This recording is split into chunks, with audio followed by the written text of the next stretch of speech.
Oke.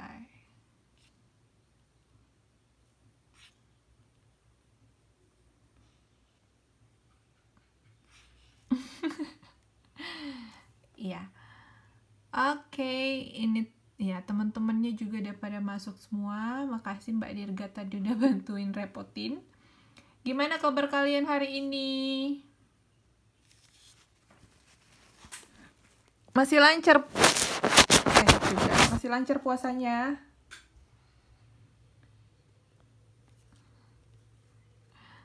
Oke. Nggak terasa ya, ini tuton keempat kita sejauh ini. Hari ini ada Mbak Nunung. Mbak Nunung ada masuk nggak? Sejauh ini absensinya bagus, hanya saja Mbak Siti Alfia hari ini ada nggak masuk. Mbak Nunung minggu lalu kemana?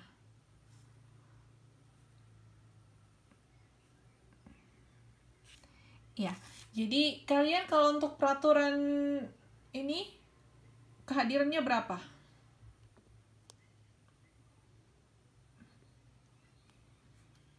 Iya, karena ini ada 8 kali pertemuan kan, berarti 3 minggu kemarin itu 3, kalau tidak hadir itu berarti harusnya hari ini sudah hadir, dan 5 kali, minimal kita masih ada 5 kali lagi ya, terhitung hari ini, dan sampai seterusnya.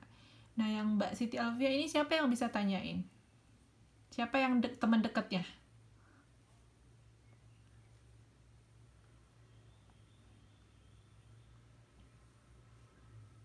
Mbak Nina sambil kerja. Nggak ada yang deket sama Mbak Siti?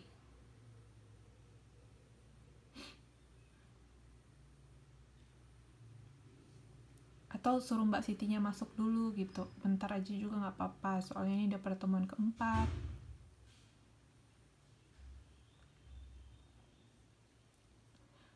Oke, kalian udah pada dapat modul kan?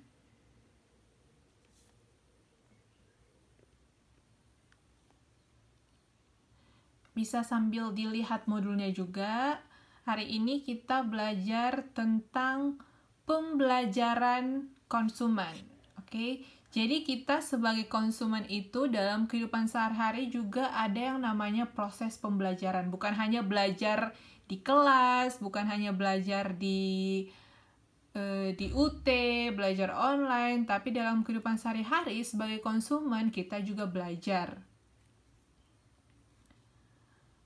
Oke, pembelajaran yang gimana sih maksudnya? Ya, jadi pembelajaran konsumen ini merupakan proses bagi kita sebagai individu untuk memperoleh pengetahuan dan pengalaman pembelian dan pemakaian yang akan kita terapkan pada perilaku yang akan datang.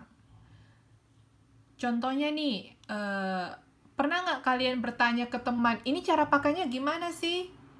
Pernah nggak bertanya kayak gitu? Ya, dan saat itu kalian sedang dalam proses pembelajaran sebagai konsumen, atau kalian mencari informasi, belinya di mana Mbak? Gitu. Jadi kalian sedang dalam proses untuk mencari tahu, dan ini akan mempengaruhi perilaku kalian. Jadi ini akan menambah pengalaman. Dan setelah dalam proses pembelajaran itu juga nanti selanjutnya apa perilaku atau tindakan kalian itu akan berhubungan gitu.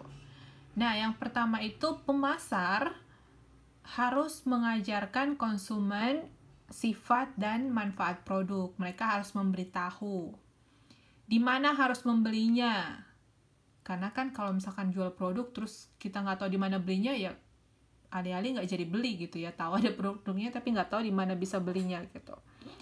Bagaimana menggunakannya, bagaimana memeliharanya, dan bagaimana membuangnya. Membuangnya ini kalau sudah selesai dipakai, bukan barangnya masih ada udah dibuang gitu ya. Oke, jadi ketika kalian mengingat sehari-hari kalian mencari informasi, dalam proses mencari informasi itu kalian masih masuk dalam proses pembelajaran.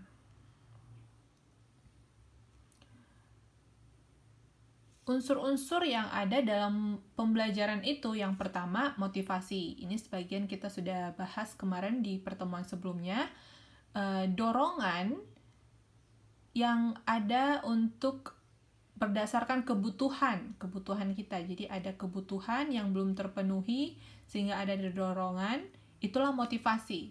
Nah, motivasi inilah yang merupakan pemacu kita untuk belajar karena kita ingin memenuhi kebutuhan kita itu. Jadi ada motivasi, itulah pemacu kita untuk belajar sebagai konsumen. Nah, selanjutnya ada lagi unsur isyarat. Isyarat ini merupakan stimuli yang memberikan arah bagi motif dan fungsinya ini mengarahkan gitu, mengisyaratkan, mengarahkan. Nah, unsur yang ketiga yaitu respon. Respon itu cara bereaksi konsumen atau kita sebagai individu terhadap dorongan isyarat tadi. Nah, yang selanjutnya penguatan. Penguatan ini peningkatan kemungkinan respon akibat isyarat atau stimuli khusus.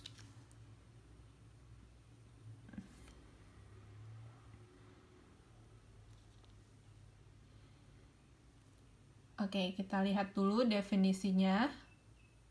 Hal yang perlu diperhatikan dari definisinya adalah pembelajaran konsumen itu suatu proses yang berkelanjutan, berlangsung terus-menerus, dan tidak pernah berhenti. Jadi, dengan belajar, kita sebagai konsumen akan memperoleh pengetahuan baru. Nah, di mana informasi yang kita terima ini melalui berbagai panca indera dan berpikir dari pengalaman-pengalamannya. Jadi, proses belajar ini mempengaruhi apa yang kita putuskan, apa yang akan kita beli, dan apa yang akan kita konsumsi.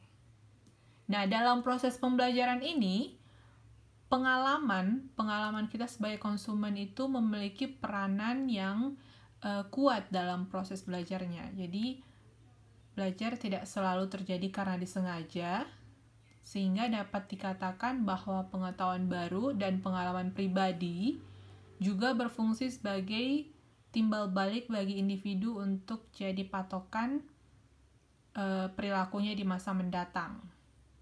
Nah, jadi di sini dikatakan belajar terus-menerus tidak pernah berhenti. Jadi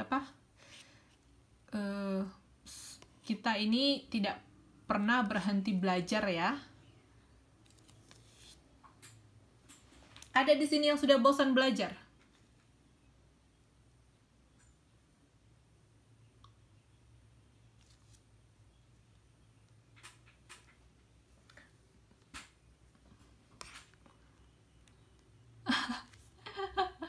Ya, jadi kalau belajar itu kan pastinya kita dapat pengetahuan baru ya, walaupun mungkin terlalu banyak kadang-kadang kalau dari akademiknya yang kalian pelajari karena sekarang kalian lagi kuliah. Untuk pembelajaran dari segi akademik banyak sekali mungkin pengetahuan-pengetahuan baru, sesuatu yang baru yang harus dipelajari, mungkin kadang-kadang bosan, tapi dinikmati saja proses pembelajarannya karena kita selama kita hidup ini kita masih harus terus belajar.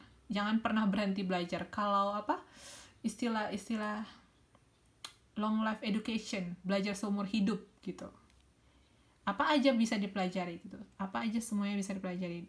Dalam ketika mengkonsumsi juga kita perlu mempelajarinya juga. Apa yang kira-kira bermanfaat untuk saya, apa yang saya butuhkan, apakah kandungannya ada di dalam produk itu, apakah itu akan memenuhi kebutuhan. Misalkan kita lagi butuh vitamin C atau vitamin E biar kulitnya kencang, kemarin kata Mbak Eti, jadi kita mau pelajari lagi apakah kandungan vitamin itu ada dalam produk ini, terus bagaimana hasilnya. Kemarin saya udah pernah coba, kira-kira seperti itu. Kemarin saya udah pernah coba yang brand ini, cuman hasilnya biasa saja. Jadi selanjutnya, karena berdasarkan pengalaman, selanjutnya itu akan mempengaruhi perilaku kita. Apakah mau beli lagi, atau mau coba yang baru, atau cari rekomendasi dari teman. Misalkan tanya ke Mbak Dirga, kemarin dia udah beli, terus wajahnya kayaknya jadi kayak porselin, kinclong gitu. Jadi dalam proses itu kita juga melakukan pembelajaran.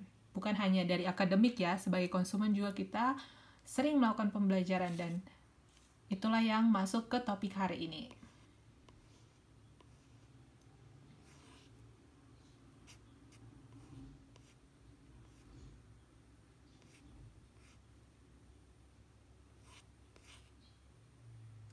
Nah, teori pembelajaran ini terbagi dengan dua. Yang pertama, teori perilaku yang bisa diamati perilakunya. Yang kedua, teori kognitif. Ini dari mentalnya atau pemikirannya ya. Kalau teori perilaku ini berdasarkan perilaku yang dapat diamati atau respon kita yang muncul sebagai hasil pemaparan terhadap stimuli atau stimulus. Teori perilaku ini proses belajar yang terjadi karena kita sebagai konsumen bereaksi terhadap lingkungan atau bereaksi terhadap stimulus luar. Oke, jadi ingat aja kalau teori perilaku ini ada respon atau reaksi yang bisa diamati. Nah, ya. Selanjutnya teori kognitif. Kalau teori kognitif ini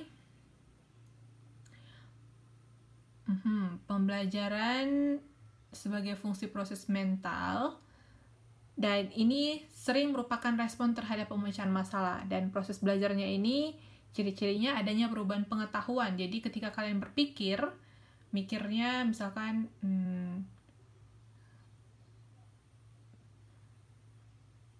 kognitif untuk pemikiran, berpikir otak, ya. Jadi ketika kalian mikir mau beli A atau B, mencari informasinya, nah dalam proses itu, berpikir itu dia masuk ke kognitif. Cuman ketika kalian membelinya, nah itu masuk ke perilaku karena bisa dilihat. Oke?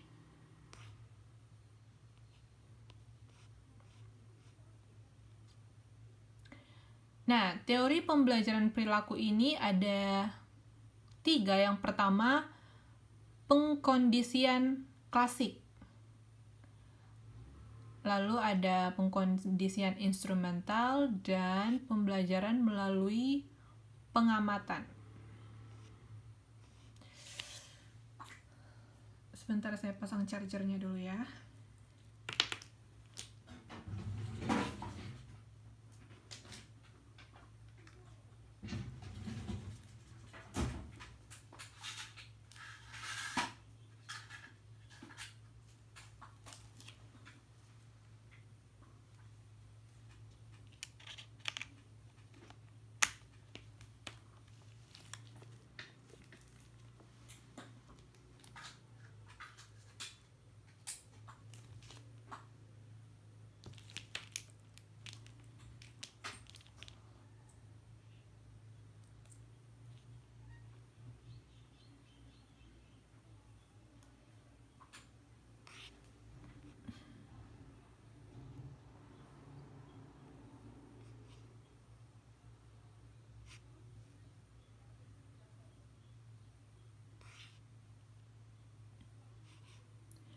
Nah, untuk pengkondisian klasik ini menganggap semua organisme, semua makhluk hidup dapat, binatang maupun manusia, dapat diajarkan berbagai perilaku tertentu melalui pengulangan atau pengkondisian. Jadi dia bilang kita manusia, binatang juga bisa diajarkan berbagai perilaku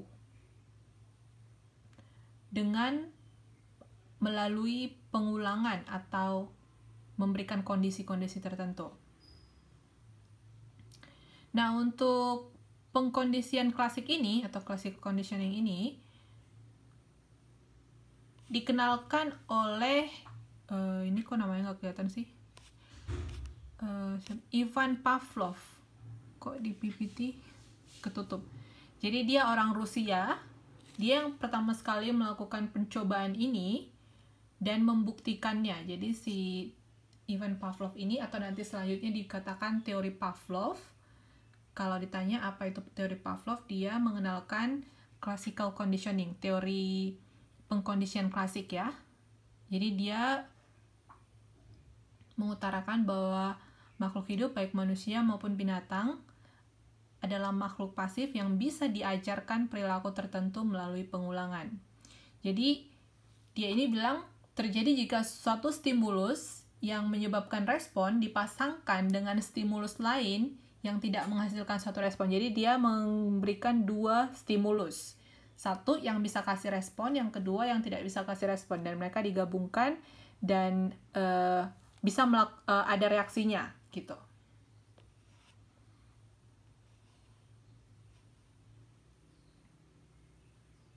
Oke, jadi yang di sini yang pertama, yang dia itu melakukan percobaannya terhadap anjing, binatang ya.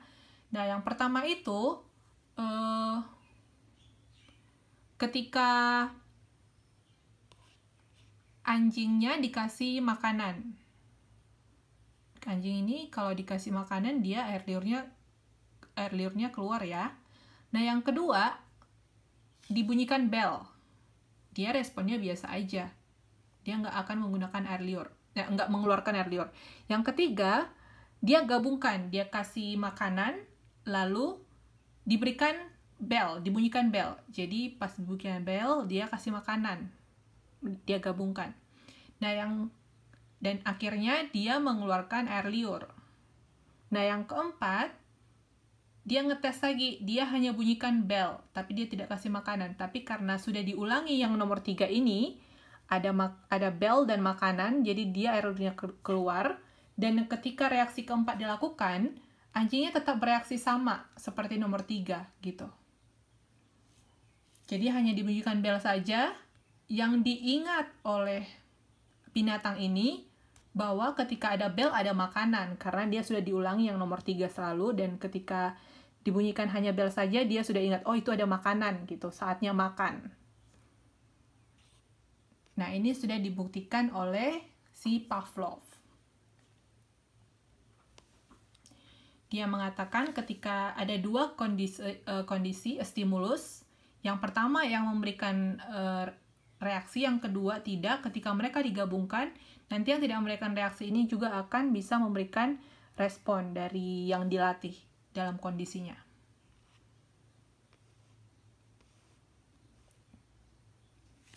Oke, jadi ini dia stimulus yang tidak terkondisi tadi daging, lalu stimulus terkondisinya bel, dan ketika mereka digabungkan, dua-duanya saat yang bersamaan, respon yang tak terkondisi itu dia binatangnya mengeluarkan air liur. Dan setelah pengulangan yang diberikan hanya bel, dia tetap saja mengeluarkan air liur. Nah, selanjutnya, kalau dalam kehidupan sehari-hari, aroma makanan. Ketika diberikan aroma makanan, biasanya kita kayak lapar ya, terasa lapar, apalagi jam-jam makannya, jam 12. Kalian ini lagi puasa, tapi anggap aja lagi ini ya, cobaan. Oke, jadi ketika aroma makanan, jam-jam tertentu, jam 12, jam 6, biasanya itu jam-jam laparnya manusia, kita akan terasa lapar. Dan itu ketika ada orang di rumah yang sedang masaknya di jam 6, ketika saat ada berita gitu. Jam 6 ini kan selalu ada berita, dan dia pas kita nonton, ada aroma makan di jam kita saat nonton berita, akhirnya jadi terasa lapar. Nah, berikutnya, ketika sedang ada berita, kita nonton berita jam 6, akan terasa lapar karena sudah berulang-ulang atau repetisi. Sudah sering seperti itu, akhirnya kita terkondisikan dengan saat ada berita yang berulang-ulang kita sudah ada aroma masakan, akhirnya lapar. Jadi kondisinya respon kita menjadi lapar saat nonton berita di jam 6 itu gitu. Pernah nggak kalian bayangin ketika teman saya ada bilang, kamu itu udah kebiasaan karena jam-jam tertentu dia harus snack time gitu. Jadi jam-jam tertentu dia harus makan cemilan karena memang dia sudah mengulang-ulanginya. Jadi di jam 3 walaupun sebenarnya nggak lapar, tidak sedang capek atau tidak sedang ngantuk, dia harus makan snack gitu. Jadi karena dia sudah mengulanginya dengan kondisi-kondisi sebelumnya, akhirnya responnya ketika sudah jam 3 dia harus makan snack. Kalau nggak makan snack, dia rasa memang responnya sudah seperti itu karena diulang-ulangi, terbiasa kalau orang-orang sehari bilang.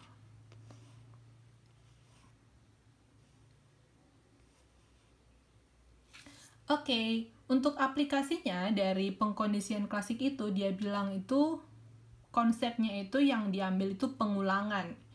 Jadi dalam pengaplikasiannya, pengulangan itu dilakukan untuk meningkatkan hubungan antara stimulus yang dikondisikan dan tidak dikondisikan. Nah, selanjutnya konsep pengulangan itu tadi untuk mengurangi kemungkinan akan lupa. Dan juga konsep pengulangan tadi itu dari teori pengkondisian klasik itu dia untuk agar kebosanannya itu tidak menjadi masalah.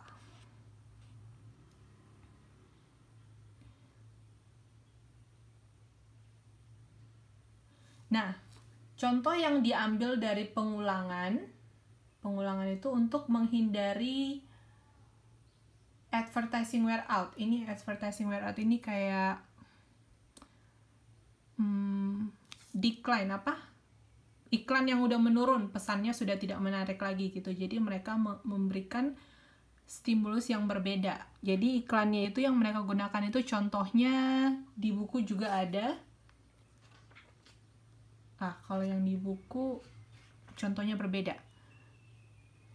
Nah, ini saya kasih contoh iklan Lux.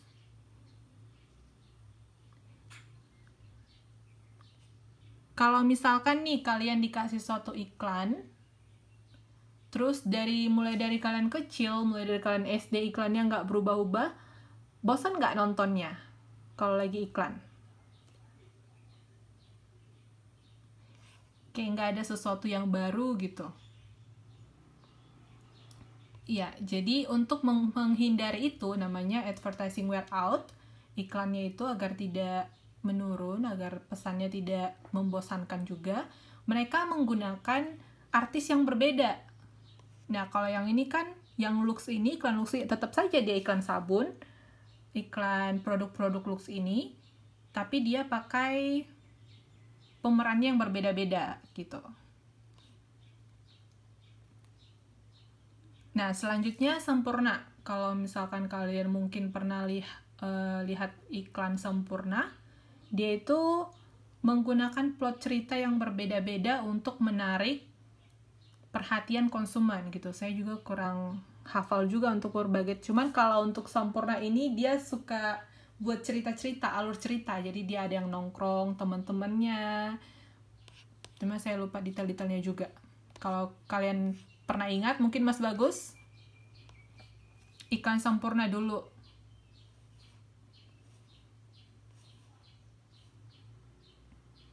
Ini juga selanjutnya iklan Lux-nya. Menurut kalian menarik tidak cara mereka memberikan iklannya ini?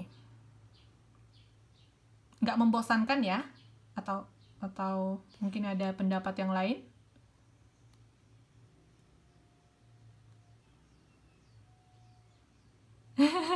Ya, apalagi kalian suka artisnya gitu, karena kan dia pakai artis yang berbeda-beda juga, terus dia mau kasih kesan glamor, kesan mewah gitu, luxurious, makanya mereknya Lux gitu ya. Jadi dia selalu pakai artis-artis yang terkenal biasanya, kalaupun tidak model. Jadi pokoknya mereka buat kesannya itu bergantian juga agar tidak membosankan, karena coba dia misalkan pakai satu aja dari tahun ke tahun gitu kan, iklannya memang intinya sama, glamor-glamor gitu, cuman bosan juga. Jadi dia pakai stimulus yang berbeda-beda. Nah, selanjutnya untuk pengaplikasiannya ada konsep yang dipakai dengan generalisasi stimulus. Jadi dia melakukan reaksi yang sama terhadap stimuli yang agak berbeda. Dan untuk generalisasi stimulus ini juga dia membantu produk Me Too untuk sukses di pasaran. Nanti yang Me Too kita bahas. Nah, selanjutnya generalisasi produk ini dia berguna ketika akan melakukan perluasan produk.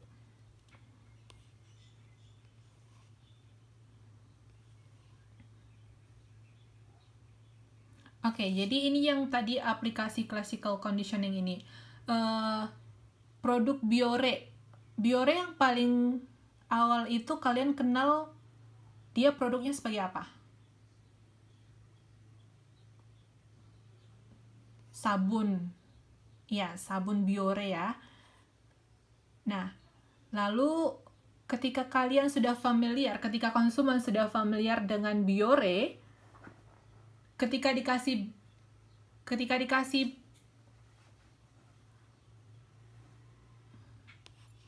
itu mic-nya Mbak Dirga kayaknya lagi on ya. Oke, jadi ketika dikasih eh, jenis yang baru untuk fungsi dan manfaat yang baru, tapi kita sudah familiar dengan Biore tadi gitu. Jadi ketika dikasih stimulus yang agak berbeda, kita tetap familiar dengan brand tersebut gitu. Lalu itulah fungsinya aplikasi classical conditioning-nya dalam penerapannya. Nah, tadi dikatakan berfungsi untuk generalisasi stimulus. Jadi dia untuk perluasan produk. Tadinya sabun mandi, selanjutnya ada sabun wajah. Selanjutnya apa aja lagi produk Biore? Perluasan produknya. Diluaskan gitu variannya, manfaatnya. Ada nggak foundation bedak? Bedak, pencuci wajah, apa? Apa Mbak? Sunblock. Oh ya, sunscreen, sunblock, oke. Iya bener-bener. Kayaknya Mbak Dirga pakai Biore ini dia, sunscreen-nya. Iya.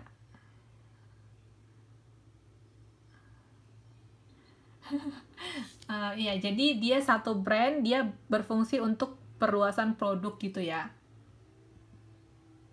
Ada lagi yang kalian tahu? Hand body ada nggak? Nggak ada ya? Oke. Apa Mbak?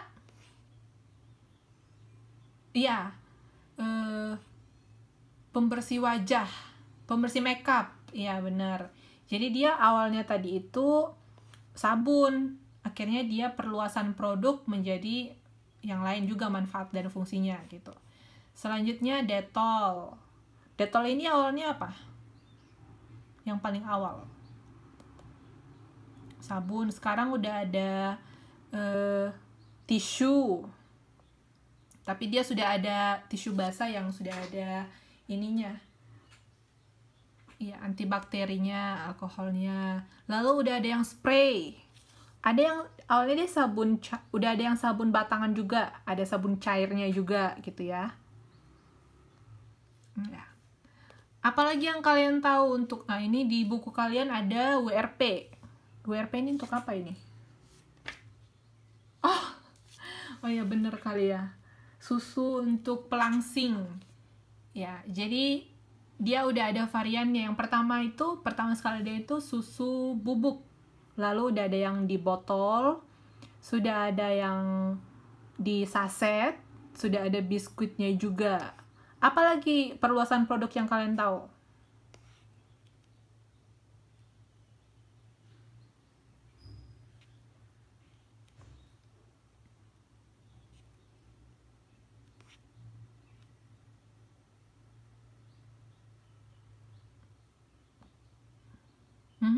ABC,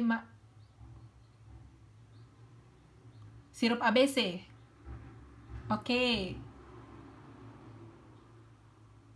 Oke, satu-satu. Ya, dia udah ada kopi, udah ada sirupnya, kecapnya, apa lagi? Sausnya, ya. Kalau Mbak Nuraini yang kemarin ini kan, fast food itu. Mbak Nuraini nanti kalau buka usaha mau melakukan perluasan produk nggak? Kira-kira sejauh ini idenya aja dulu. Apa aja yang mau di ini diproduksi?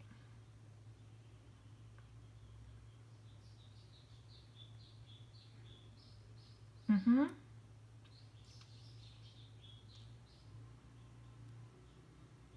Mhm.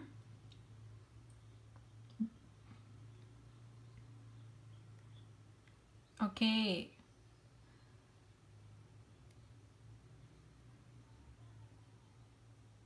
Oke.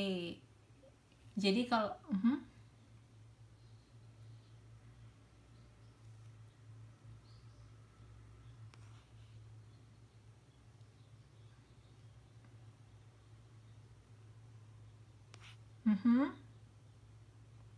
Mm, mm, mm. Oke. Kalau Mbak Nura ini dia mau ke bumbunya ya, lebih ke varian bumbunya nanti.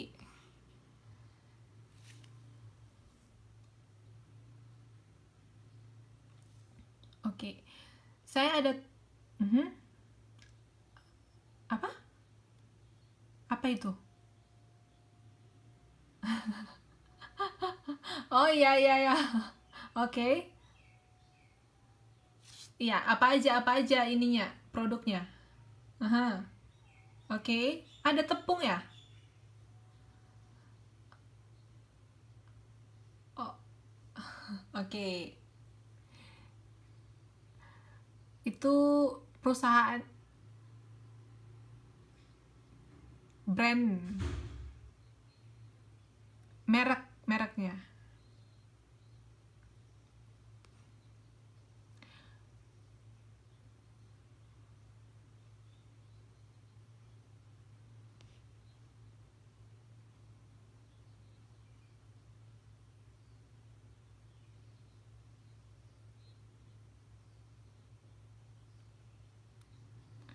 Iya, benar.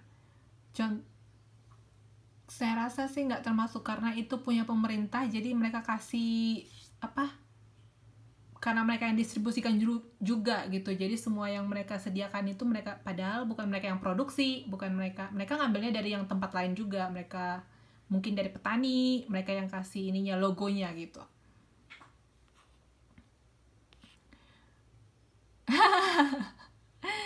Kalau di Indonesia bilangnya itu kan untuk ini ya, apa? Itu kan program pemerintah untuk bantuan ya. Jadi, hah? Oh gitu. Itu gimana caranya jadi member Bulog? Hah? Hah?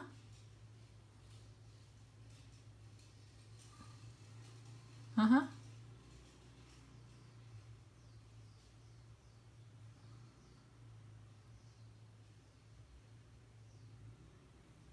Keuntungannya apa?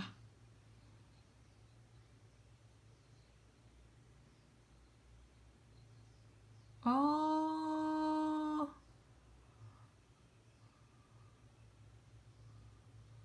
oh gitu. Itu mbaknya di mana? Lokasi mbak di mana? Oh, oke.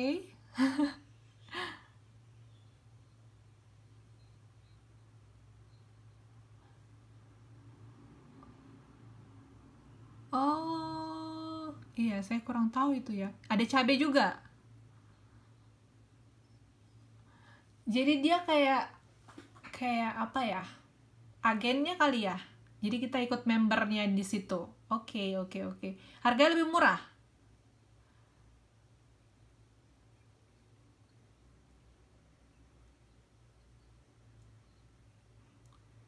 Kalau kualitasnya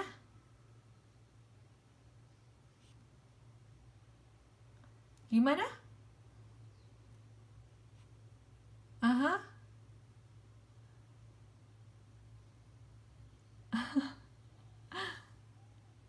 oke.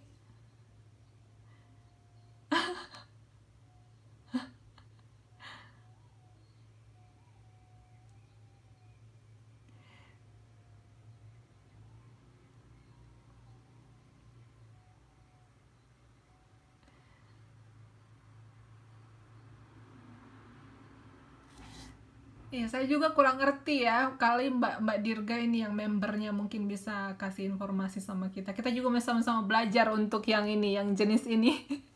Lagi masuk di tahap ini kita. Ah, oke. Udah berapa lama Mbak jadi member?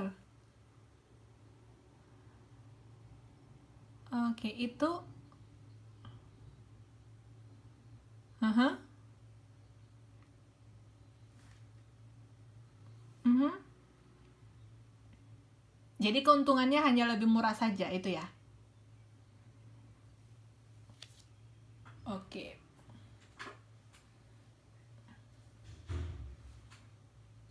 Oh gitu.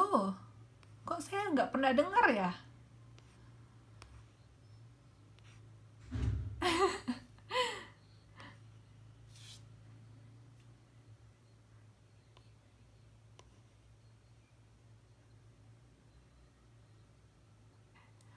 Hmm. Jadi banyak kelebihannya lah dari Bulog ini. Mungkin kita juga bisa tanya informasinya dari Mbak Dirga lebih lanjut nanti ya. Banyak teman-teman yang mau mempelajari juga Mbak. Jadi siapa tahu ini berkesan terus kita bisa melakukan tindakan perilaku selanjutnya gitu.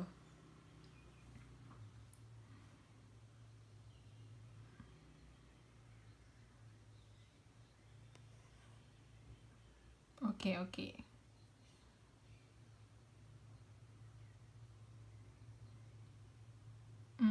Oke. Mungkin teman-teman yang di Banyuwangi tuh bisa dicek atau bisa dipelajari lagi informasi lebih lanjutnya. Ya, Mbak tahu dari mana infonya? Teman-teman juga di Banyuwangi banyak yang join. Aha, aha. Terus langsung searching. Aha. Oke. Ya, jadi mhm.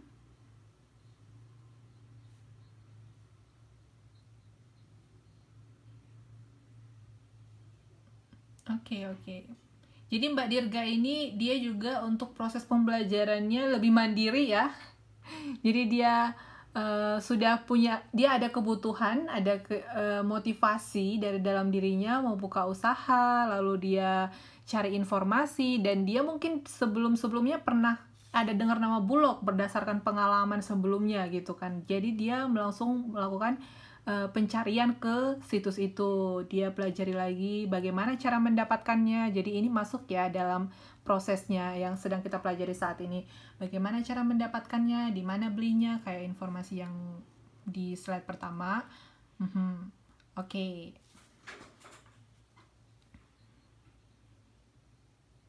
Mhm.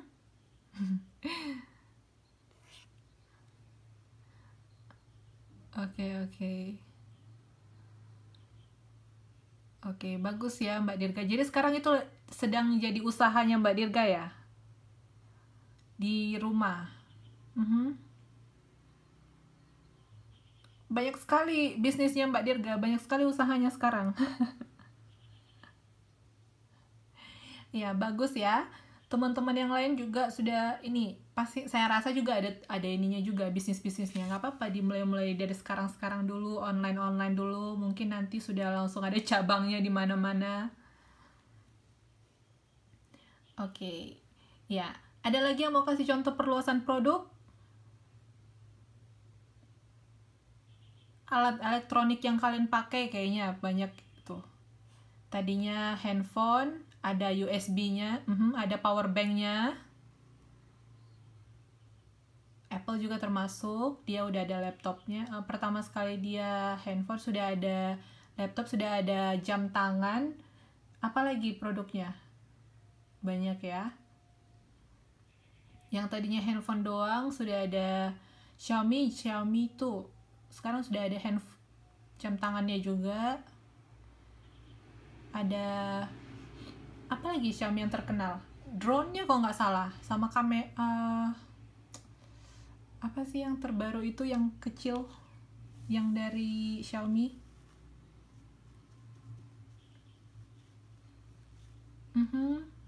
Headsetnya. eh, Aduh, saya lupa satu lagi. Saya mau beli itu soalnya tuh kok lupa lah namanya. Kamera dia kamera kecil. Iya, itu apa sih namanya, kok saya lupa.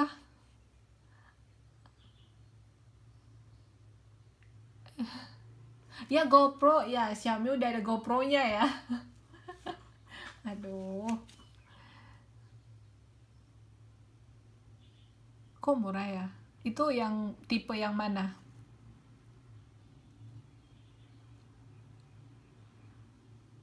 Hmm,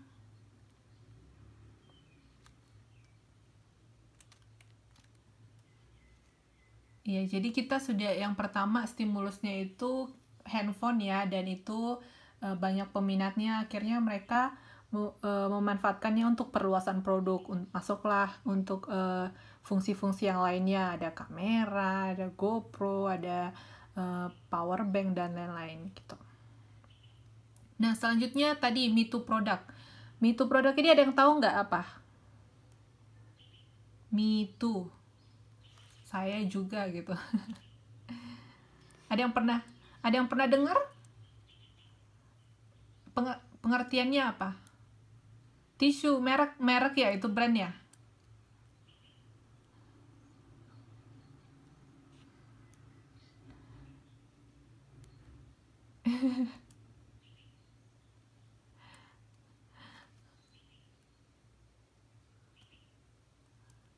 Pengertian ya, jadi istilah pernah dengar, pernah ya. Kalau dikatakan istilah Me Too product itu, jadi dia konsepnya itu membuat kemasan mirip dengan pesaingnya. Iya, jadi contohnya ini saya buat Oreo Rodeo gitu. Apa yang berbeda kalian lihat dari bungkusnya ini? Gambarnya ya, tapi semuanya dilihat secara sekilas mirip nggak? Ya, jadi ketika diletakin di toko, kita nggak perhatian, bisa aja kita ambil Rodeo, bener nggak? Boleh dikatakan seperti itu, hanya saja dia konsepnya itu Me Too ya, Me Too product namanya. I, jadi lebih kayak follower sebenarnya, dia mengikuti. Apalagi contohnya yang sering kita lihat, Me Too product ini. Bukan brandnya yang Me Too ya. Maksud saya, dia pakai konsep Me Too product. Apalagi yang sering kalian di kehidupan sehari-hari? Apa mbak? Villa sama apa? Gila.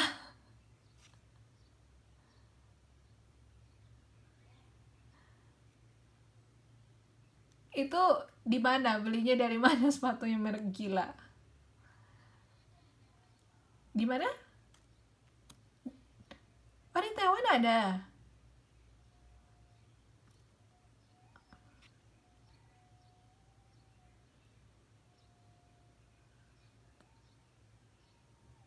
Banyak yang jadi korbannya gimana? Jadi awalnya nggak tahu mereknya itu gitu.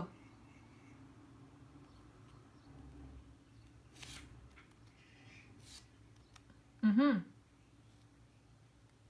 Mhm. Mhm. Mhm.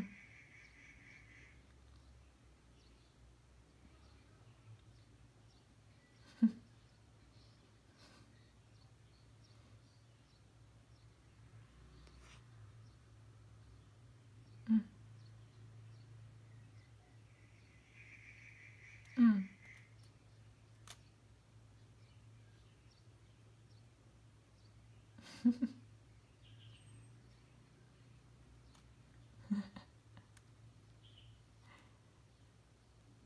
Iya, tahu tahu. Iya. Ah, iya benar-benar.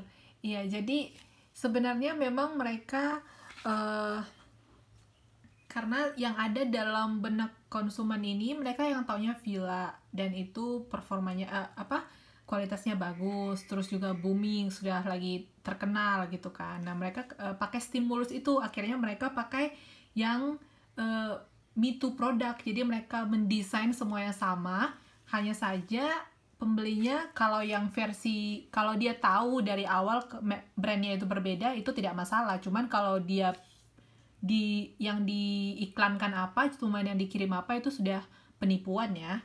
Tadi temennya tahu nggak kalau dia di website itu yang gambarnya sama-sama yang dia terima?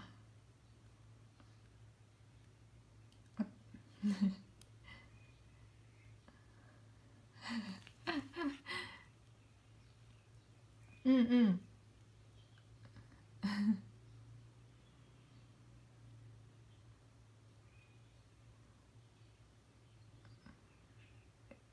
Iya, iya, saya.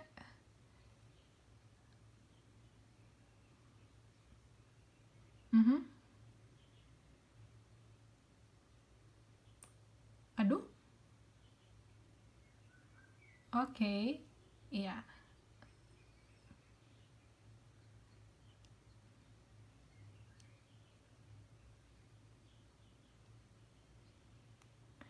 Oke, iya. Tapi kalau memang dari awal mereka menginformasikannya seperti apa yang kita terima, itu tidak menipu ya. Tapi kalau yang diinformasikan apa, terus yang kita terima barangnya berbeda, itu baru penipuan. Cuman di sini kita harus lebih jeli sebagai konsumen, kita harus melihatnya lebih teliti karena bisa saja satu kayak tadi logonya sedikit berbeda gitu. Jadi eh, hanya saja mereka menggunakan konsep me to product di situ pada saat itu. Jadi kita harus lebih jeli, jangan sampai tertipu. Nanti dia kasih yang produk berbeda, cuman harganya harga yang berbeda gitu kan.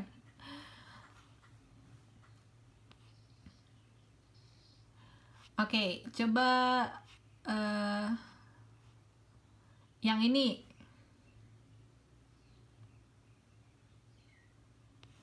Ini Coca-Cola ya. Terus ada juga varian apa ini mereknya. Cuman dia buat warnanya sama, packagingnya sama, bentuk botolnya juga mirip gitu. Selanjutnya yang ini. Apakah kalian familiar dengan merek ini? Siapa ya? Iya. Jadi CFC ini dia sedang pakai konsep me to product. Jadi karena kita sudah familiar, sudah uh,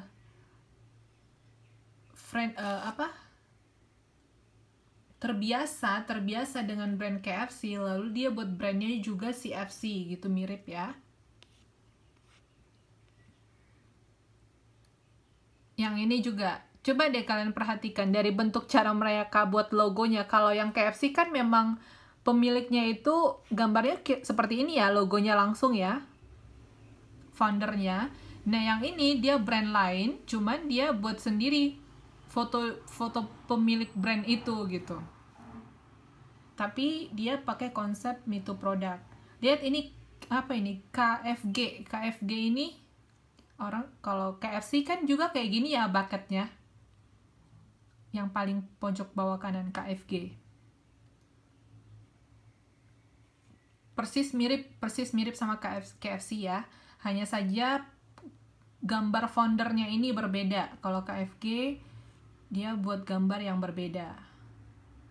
Tapi dari segi desain merah putih, terus logo KFC, lalu bucket ukurannya juga sama.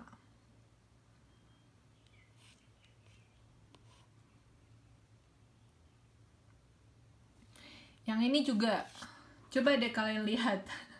Mereka cuman mengubah huruf yang di depannya saja.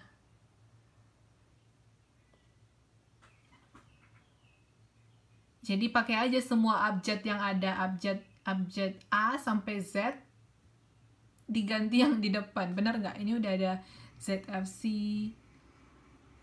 Ini dari internet ya, mereka ngumpulin karena memang unik.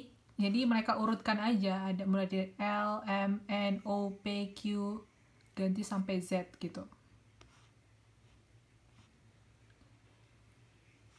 Yang ini yang dari Indonesia. Ada yang tahu yang ini? ZFC ini. Cap Juet Batur.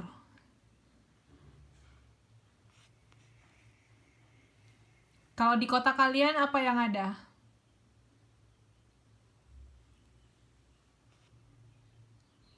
Aslinya. Kalau yang Me Too produknya CFC nggak ada. Oke. Oke. Jadi menurut kalian kenapa sih mereka harus pakai yang seperti ini? Kenapa kayak nggak ada ide lain gitu untuk brandnya? Menurut kalian nih, kira-kira kenapa ya?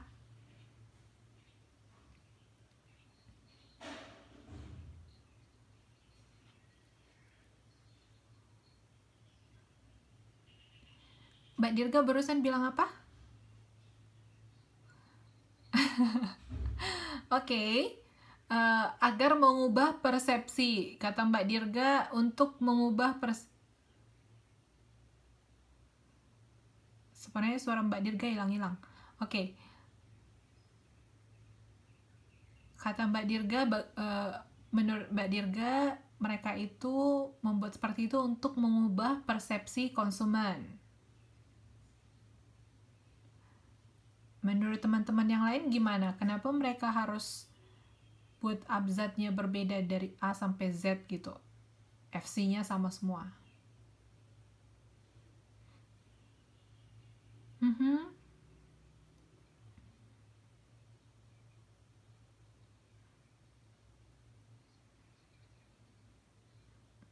Hmm.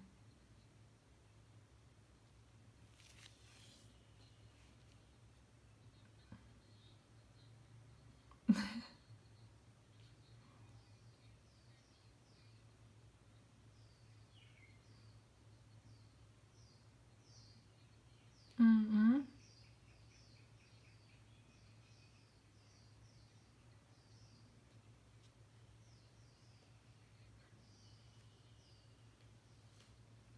Oke, ya bagus ya kata Mbak Nuraini karena sudah terkenal. Menurut teman-teman yang lain gimana? Sama aja jawabannya Bu sama Mbak Nuraini gitu. Oke, jadi ya benar ya yang kalian jawab tadi. Mereka ini ingin konsumen mempersepsikan bahwa mereka memiliki citra produk yang sama di mata konsumen. Jadi kan KFC itu terkenal ya.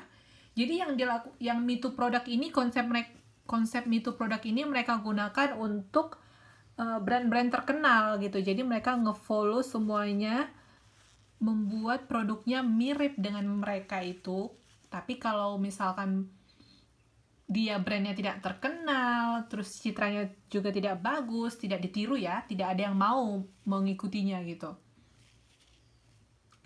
Jadi kalau mau melakukan konsep Me Too produk, yaitu menggunakan produk dengan citra yang bagus, karena dia mau konsumen juga memiliki pemikiran yang sama, agar di mata konsumen brand mereka ini juga memiliki citra yang sama gitu.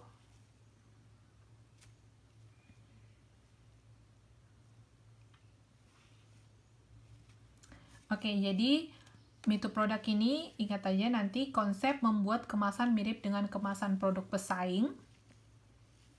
Yang biasanya melakukan ini adalah follower yang berusaha membuat kemiripan dengan produk pemimpin pasar.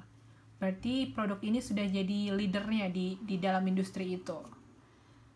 Nah, para pesaing yang menciptakan konsep Me Too produk ini bertujuan untuk menyampaikan pesan bahwa produknya memiliki citra yang baik seperti layaknya dengan produk atau merek yang sudah ternama tadi. Atau dengan istilah lain, Me Too produk ini bisa dikatakan dengan lookalike packaging.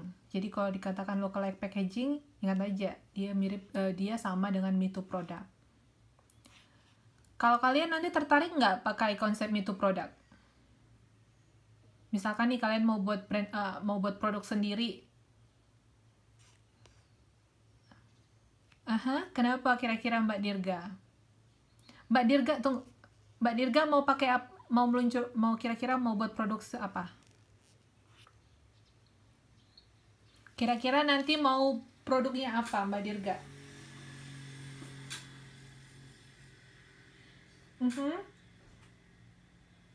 Oke, nggak mau pakai yang ini, yang mirip kayak Denko mungkin, atau alasannya kenapa?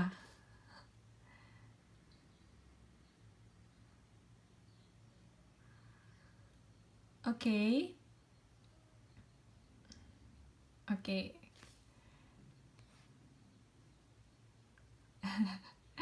Kalau Mbak Nura ini ada nggak kira-kira idenya pengen?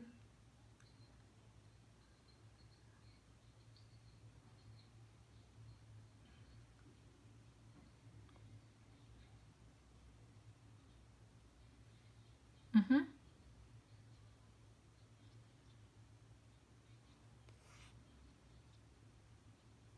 kerjasama,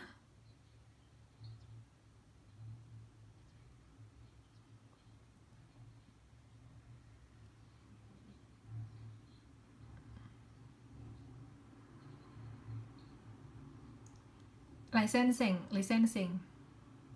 Iya. Oh, Mbak pengen yang kayak gitu.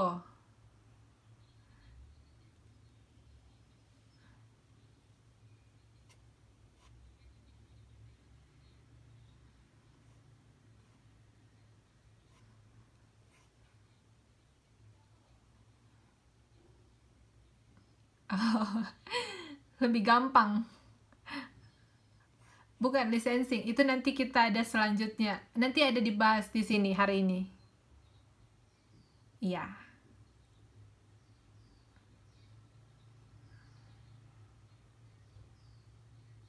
iya.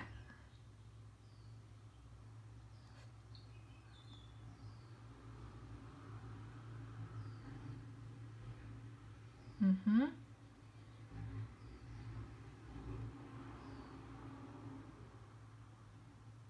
Kayaknya iya deh. Jadi kalian bisa ikut, ya. Kalian tinggal kasih bayar aja, nanti mereka yang, ya. Hmm, iya benar. Itu nanti ada yang di terakhir-terakhir sekali. Hari ini. Iya. Iya. Franchise.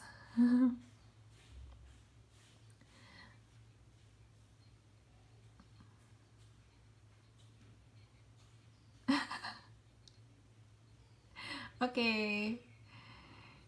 Jadi,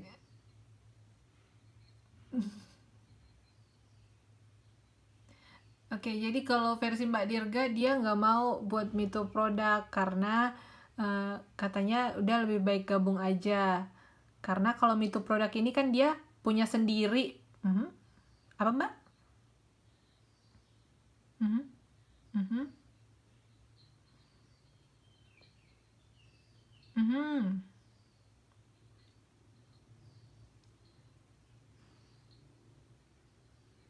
Hmm, oke. Iya, nggak apa-apa, nggak apa-apa. Karena itu ya, jadi yang pasti kalian punya konsep-konsep sendiri karena itu semuanya ada di marketing gitu. Jadi kita tinggal sesuaikan mana yang kita ini aja tertarik aja gitu. Pasti semuanya ada keuntungannya, ada kerugiannya sedikit, disesuaikan aja. Oke. Nah, ini tadi kita masih di Me Too produk ya. Kayak tadi contohnya produk nyam-nyam, juga ada yan-yan, ada Toto, ada Toho. Biasanya untuk Me Too produk ini namanya juga mirip. Namanya, terus atau penyebutannya, pengucapannya, dan packagingnya gitu. Tapi eh, keuntungannya keuntungan untuk Me Too produk ini ketika dia masih baru, ketika brand itu masih baru, tapi dia bisa cepet gampang diingat sama konsumen gitu, karena namanya juga mirip ya. Jadi ya tinggal ubah-ubah sedikit, jadi kita sebagai konsumen nggak perlu mengingat dari awal lagi, apa ya brandnya, lupa banget soalnya beda banget dari biasanya gitu namanya gitu. Jadi kalau dia, salah satu keuntungannya seperti itu. Yang kedua menurut saya, eh, kita langsung tahu, punya ide gitu. Jadi kalau misalkan dikatakan ada brand CFC gitu, ada nggak ide kalian kira-kira CFC ini jual apa ya gitu? Kan yang terkenal KFC, terus dia buat CFC. Ada nggak ide di konsumen kira-kira perusahaan ini jual apa gitu? Iya, kita langsung tahu ya, langsung ada ide ya. Terus kalau katanya nyam-nyam, terus yan-yan, mungkin kita nggak pernah dengar yan-yan, cuman yan-yan kayak apa ya, itu snack ya gitu loh. Jadi kita langsung cepet ada ide mengkoneksikannya, kira-kira seperti itu. Padahal dia masih baru. Itu salah satu keuntungan dari Me Too product. Jadi konsumen yang masih baru pertama sekali mendengar produk itu, dia langsung ada ide dari pengalaman sebelumnya, karena pengalaman sebelumnya kan dia tahu ada KFC, dia tahu ada nyam-nyam gitu. Ada Gucci yang pakai C-nya 1. Ini contohnya Gucci yang pakai C-nya 1 gitu. Terus Adidas, tahu nggak Adidas? Logonya kan, kalau Adidas logonya berapa? 3 ya? 3 garis itu di sepatu. Jadi kalau misalkan tiba-tiba kalian ngelihat logo yang garisnya 5 misalkan atau 4 gitu, kita sudah ada ide, ini pasti logo sepatu deh gitu. Karena kita sudah terbiasa atau kita memiliki pengalaman atau pembelajaran dari sebelumnya bahwa kita tahu yang logonya 3 itu garis itu Adidas, yaitu sepatu atau baju untuk olahraga dan lain-lain. Kira-kira seperti itu. Salah satu keuntungannya, makanya mereka mau pakai konsep itu agar cepat diterima masyarakat gitu. Contohnya nih, kalau misalkan ada yang jual ayam goreng CFC gitu, terus satu lagi ayam goreng, terus yang satu lagi, satu kan logonya CFC, yang satu logonya atau nama perusahaannya Pak Dadung gitu. Kalau misalkan nama perusahaannya Pak Dadung, kira-kira kalian ada ide nggak dia jual apa? Ya bisa aja entah apa aja dijual Pak Dadung gitu ya. Cuman kalau dia jual CFC gitu, oh ini pasti jual ayam goreng nih gitu. Walaupun mungkin Pak Dadung dia ada jual ayam goreng, cuman kita sebagai konsumen, jual apa nih Pak Dadung? Harus cek dulu ke dalam gitu, tanya-tanya dulu gitu. Itulah sebabnya beberapa perusahaan mereka menggunakan konsep Me Too product agar cepat diterima masyarakat, cepat diingat. Oke, saya absen dulu ya. Mbak Areni.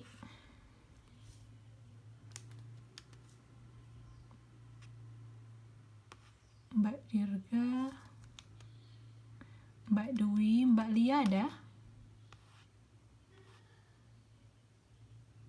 Coba bantu lihat Mbak Lia ada nggak? Ada ya? Kok di tempat saya nggak masuk? Mbak Vina, Mbak Yuhana. Oke. Mas Bagus, Mbak Nuraini, Mbak Eti, Mbak Nina, Mbak Siti, Mbak Muslihatin, Mbak Rizka. Ada ya? Mbak Putri, Mbak Rizka. Oke.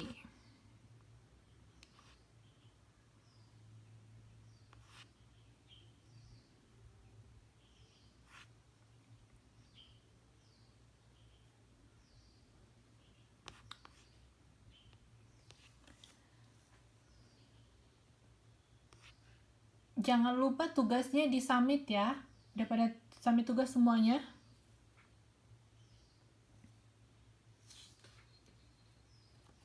Iya.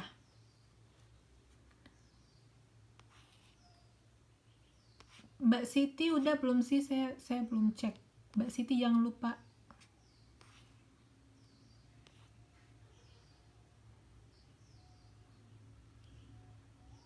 Ini ada Mbak Siti. Mbak Siti, apanya yang nggak bisa?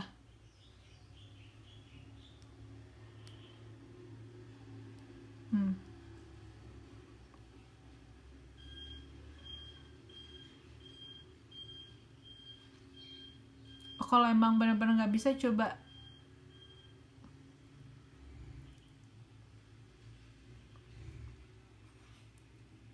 iya nanti disampaikan ke ini, ke akademik ya, kalau misalkan ada masalah teknis gitu dibantuin, ditanyain ke akademik gitu.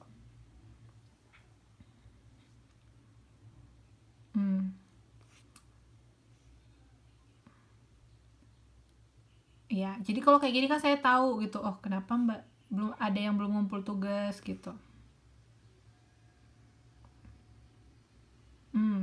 Ya. Oke, nanti kalau apa Mbak Siti saya japri deh. Ya. Oke. Nanti nilainya kalau udah saya periksa itu, kalau itu kan yang di LMS lebih gampang ya, kalau dinilai juga lebih gampang. Jadi LMS itu sebenarnya untuk mempermudah kita ya. Nah, selanjutnya untuk pengaplikasikannya tadi ada juga yang dikatakan dengan family branding. Family branding ini kayak brand keluarga gitu. Nah, contohnya yang sudah familiar untuk brand keluarga itu katanya merek ABC. Pertama kali hanya ada pada baterai ABC ya. Masih ingat nggak kalian ada baterai ABC?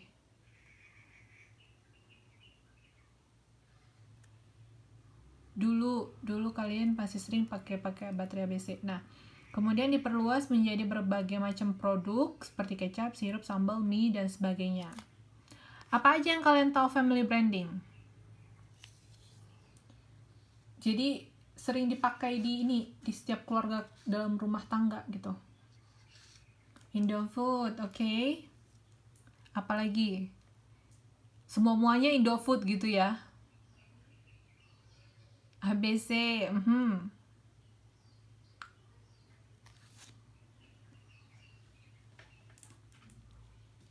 Apa itu? Makanan juga.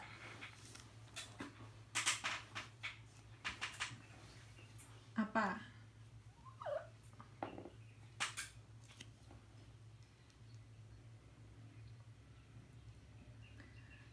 Oke. Jadi kalian pakai produk-produknya ya.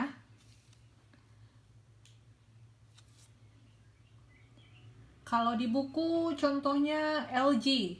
Apakah kalian pakai LG? Saya TV-nya atau mesin cucinya atau kulkasnya.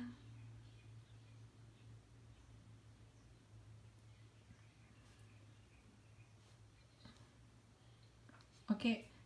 Pakai apa? Sony? Sharp. Oke, Sharp juga family branding. Ya, oke.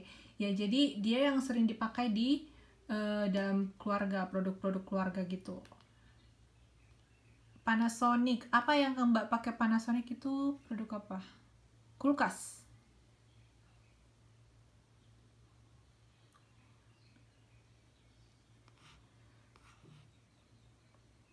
Oh iya ya.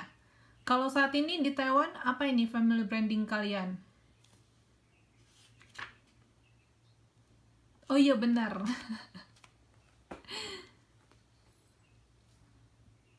Itu terkenal katanya ya di Taiwan.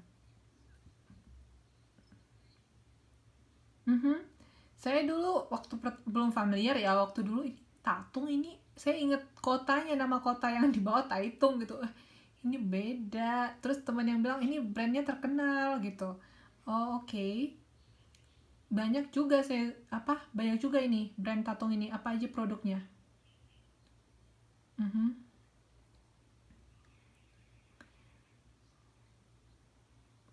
Produk elektronik ya biasanya ya. Oke. Kalau yang satu lagi Kinyo, ada pakai nggak?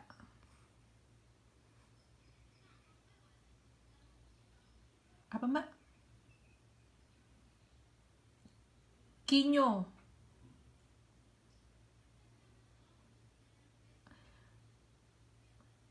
Oh, Sanyo ya. Oh, ya, oke. Berarti family brandingnya Tatung ya kalau di sini, sama Sanyo mungkin ada beberapa. Pokoknya dia yang sering dipakai dah di dalam setiap family gitu.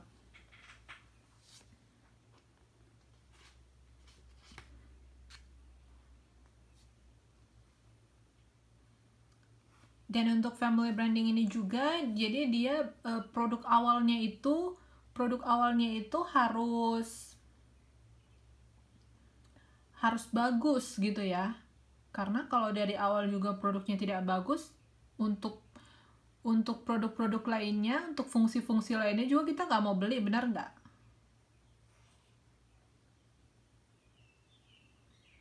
Dan yang family branding ini biasanya dia lebih berkesan, mulai dari kualitasnya atau ketahanannya atau mungkin harganya, pokoknya dia ada aja yang leading dalam produk itu.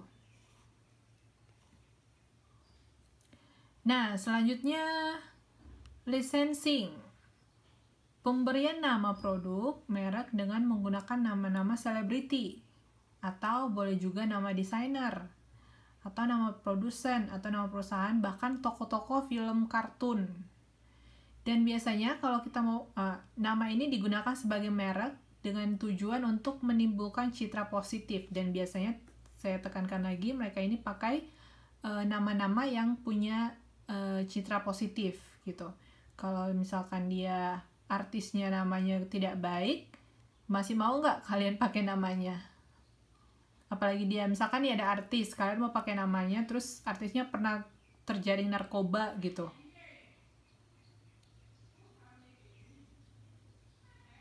nggak mau ya. Ya jadi citra positif yang dibangunnya itu diharapkan bisa mengalir ke produknya menggunakan namanya, kayak nama-nama yang dicontoh ini. Ada CK, ada Dior, Paris Hilton. Dan untuk ini juga dibayar ya, memakai ini nama mereka, paten nama mereka, nggak bisa pasang asal pakai aja.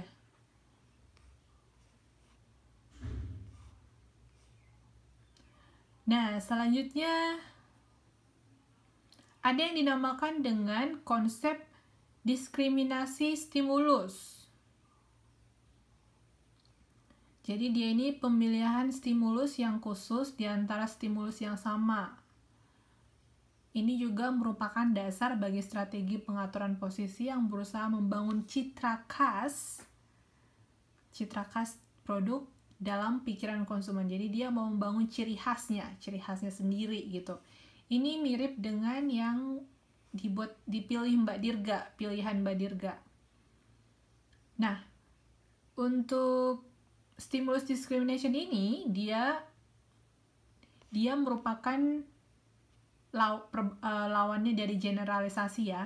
Kalau generalisasi tadi dia pakai me too product, nah ini opposite-nya. Nah, di sini diskriminasi stimulus ini diharapkan bisa mengambil kesimpulan berbeda terhadap stimulus yang mirip.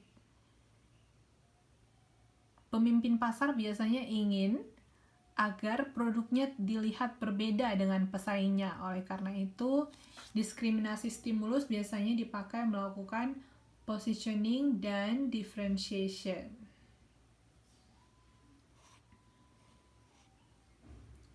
Oke, yang contohnya di sini itu untuk aplikasi diskriminasi stimulus, dia ada Sosro.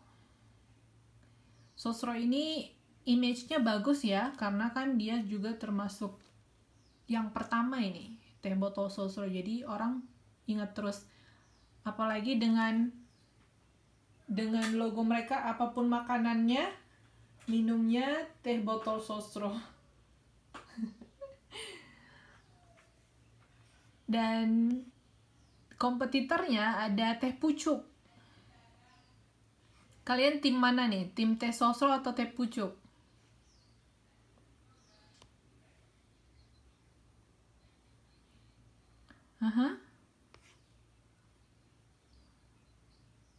Oh ya? Kalau saya Oke, berarti Mbak Dirga tim teh pucuk. Oke, Mbak Dirga dia teh botol. Teman-teman yang lain?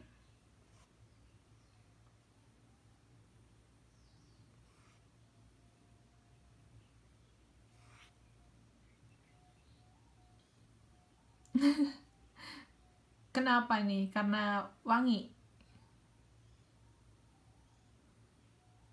Ah,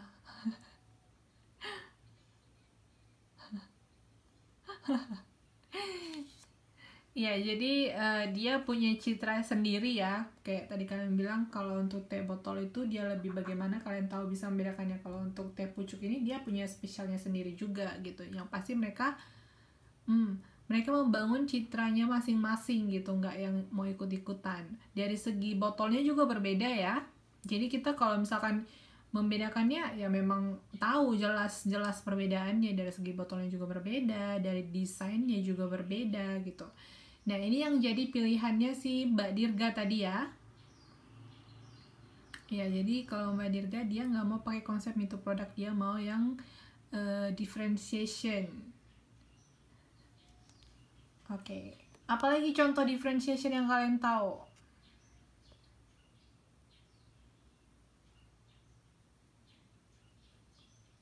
Bisa kalian sebutkan?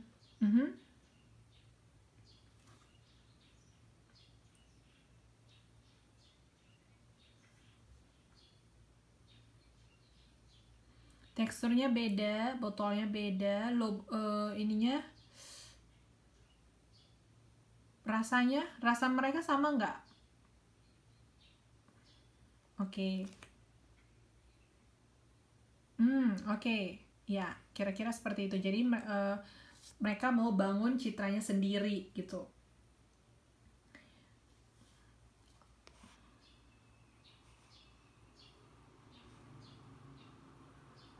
Nah, selanjutnya ada Wardah, ada Sari Ayu. Berbeda ya dari konsepnya, dari konsep pengiklanannya juga mereka berbeda, dari packagingnya juga berbeda. Jadi mereka mau untuk differentiation ini, pemasar atau produsen berusaha mengkomunikasikan nilai lebih produk yang mereka miliki, yang orang lain, yang kompetitor tidak punya.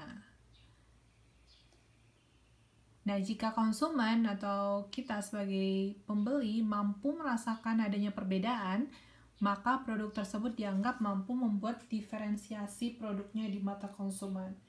Oke, nah untuk yang diferensiasi ini kira-kira kenapa sih mereka mau pakai diferensiasi? Kenapa nggak me too produk aja? Kira-kira menurut kalian keuntungannya apa?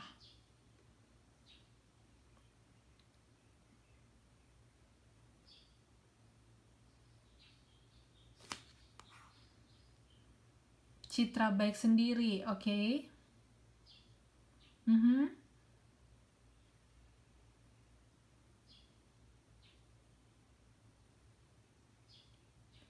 Ya, jadi untuk yang diferensiasi ini, ketika dia punya citra sendiri dan dia sukses melakukannya itu, dia bisa menjadi kayak pelopornya, pilarnya gitu. Jadi dia bisa menjadi leading di sana. Kalau yang me too produk tadi, dia nggak bisa jadi leadernya lagi karena dia tidak punya keunikan sendiri. Dia hanya bisanya follower, namanya dia nge-follow ya. Dia nggak bisa unik sendiri. Kalau untuk differentiation ini, dia bisa menjadi leader di industrinya gitu. Tapi kayak tadi ada kekurangannya, ada kelebihannya. Kalau untuk diferensiasi ini, karena dia baru, dia harus berusaha untuk membangun citranya itu, dan itu butuh waktu yang lama. Maksudnya nggak seinstan itu, nggak seinstan yang langsung nge-follow. Karena mereka harus mengenalkan lagi, mereka harus buat promosi yang besar-besaran, harus membangun citra yang baik dari awal. Ya, kerja lebih keras dari awal. Mereka harus membangun citranya itu benar-benar bagus, karena kalau misalkan ada sedikit kelalaian, pasti konsumen kecewa gitu kan, susah buat mereka. Jadi mereka harus benar-benar membuat dari awal itu harus sempurna gitu, agar nanti banyak dikenal, bisa diterima konsumen, dan namanya bisa menjadi populer gitu. Kalau diantara yang dua ini, yang mana yang duluan muncul?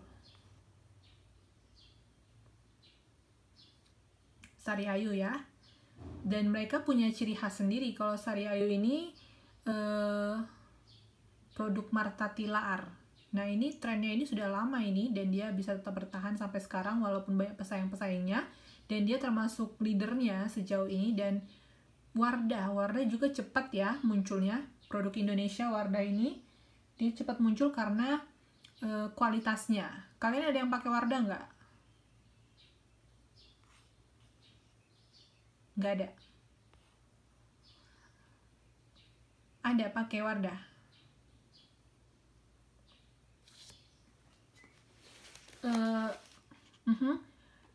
Gimana pengalaman Mbak sejauh ini?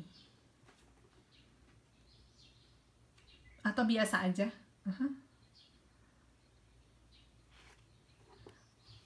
Iya, nggak terlalu berat kali ya. Saya ada pakai juga. Ya, jadi untuk Wardah ini sendiri juga dia apa namanya?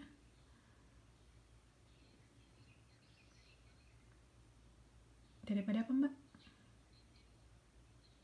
Itu produk Indonesia juga. Oke, ya. Jadi yang saya amati untuk Wardah ini dia lebih inovatif. Jadi dia punya produk-produk yang memang ada satu lagi yang untuk buat glamor itu. Jadi dia memang buat shining. Itu salah satu yang saat ini booming dari Wardah. Jadi dia kalau untuk pakai itu dia kayak wajahnya itu.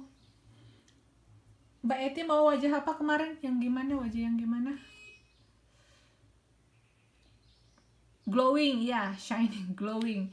Jadi Wardah ini dia ada makeup yang memang untuk glowing. Terus ada juga yang memang untuk natural. Jadi dia banyak buat inovasi terbaru yang memang sebelumnya belum ada gitu. Dia juga untuk perluasan produknya juga banyak ya. Wardah sekarang apa-apanya udah ada. Untuk spraynya juga udah ada. Apa, Mbak? Itu gimana? Oh, oke. Itu bedak atau apa? Saya nggak tahu yang itu. Oh, jadi kayak anak-anaknya Wardah gitu ya? Oke. Kok saya nggak tahu ya, yang saya tahu Wardah doang. Oke. Ya, jadi itu munculnya kira-kira berapa tahun, Mbak? 5 tahun terakhir? Oh, berarti baru tahun kemarin dong. Oke, ya. Jadi ya itu ya, Wardah juga bahkan sudah punya anak brandnya yang terbaru gitu, dan juga Wardah ini sudah halal gitu. Jadi dia dibanding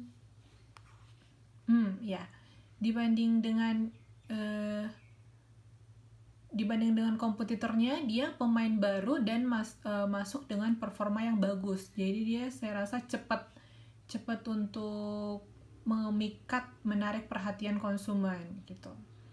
Karena waktu saya awal lihat aja, ini masih brand baru tapi dia udah banyak banget ininya, perluasan produknya gitu. Dan udah bahkan menyaingi Sari-Ayu yang sudah lama sekali, mulai dari mungkin saya rasa udah lebih 30 tahun yang lalu gitu. Oke. Apa, Mbak?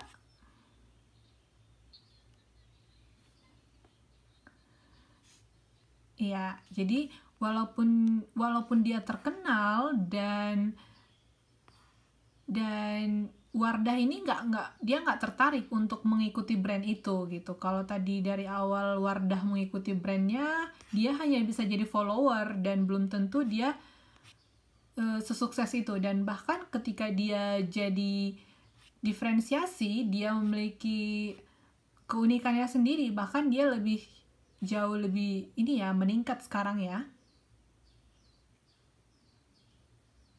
Ya, jadi itu salah satu keuntungannya. Ketika dia me too produk, dia hanya bisa follower aja. Jadi yang namanya follower ya nggak bisa jadi leadernya.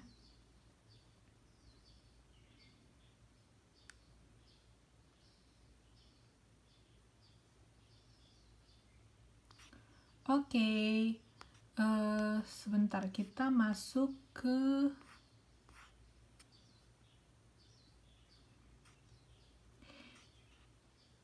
dari yang teori yang pertama, ada yang mau ditanyakan nggak? Yang classical conditioning ini.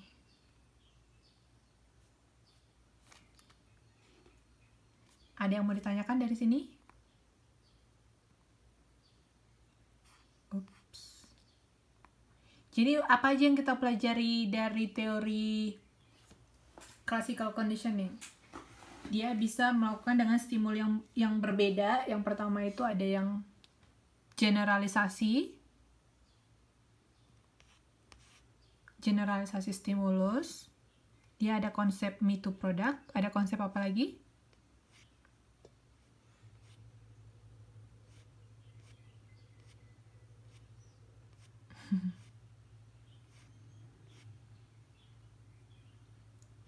Ada konsep apa lagi untuk classical conditioning?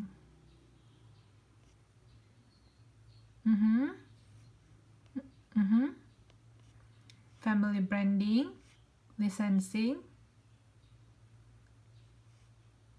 Oke. Nah, selanjutnya kita masuk ke sebentar ya.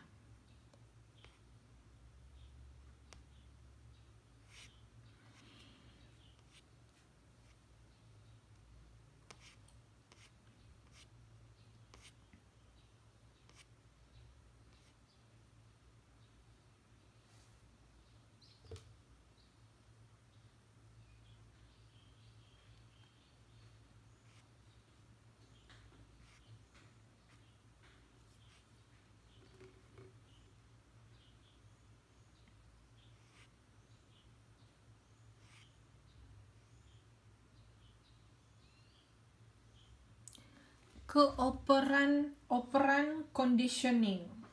Tadi kan kita di classical conditioning, kita masuk ke operan conditioning. Nah, kita lihat dulu. Kalau untuk classical conditioning ini, dia membuat asosiasi antara dua stimulus. Nah, kalau untuk operan conditioning ini, proses belajar yang terjadi karena adanya reward yang diterima oleh konsumen. Ini berdasarkan pengalamannya gitu. Untuk classical conditioning dia itu menghasilkan respon yang dipaksa dan respon yang sederhana. Kalau untuk operan conditioning ini dia respon yang terkontrol. Konsumen yang menentukan atau memiliki kontrol terhadap perilakunya gitu. Jadi kita yang mengontrol diri kita sendiri. Kalau untuk classical tadi kita dikasih dua stimulus, jadi ada yang mengontrol kita, jadi kayak pemasar gitu. Nah, untuk classical conditioning ini dia menjelaskan perilaku yang sederhana. Kalau untuk operand, dia memahami perilaku yang lebih sulit. Kalau untuk classical conditioning ini dia tidak ada proses trial dan error, coba dan gagal gitu. Kalau untuk operand conditioning ini dia melalui proses trial dan error.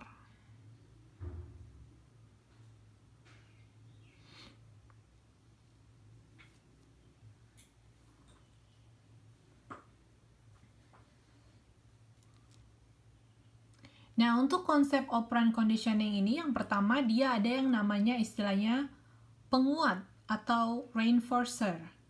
Mau itu penguat positif atau itu penguat negatif. Yang pasti dia ada konsep penguat. Nah, penguat positif itu dia hal-hal positif yang diterima konsumen karena mengkonsumsi atau membeli produk.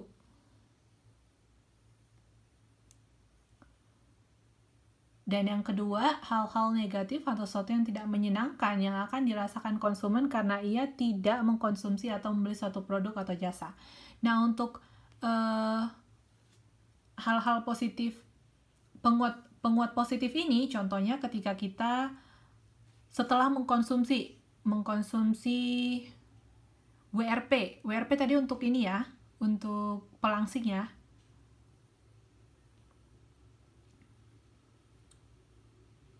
Jadi ketika kita membeli WRP, kita konsumsi, dan ternyata kita mendapatkan hasil yang baik, sesuai dengan yang kita butuhkan, memenuhi apa yang kita butuhkan. Jadi setelah kita mengkonsumsi WRP tadi, ada yang namanya penguatan positif tentang brand tersebut.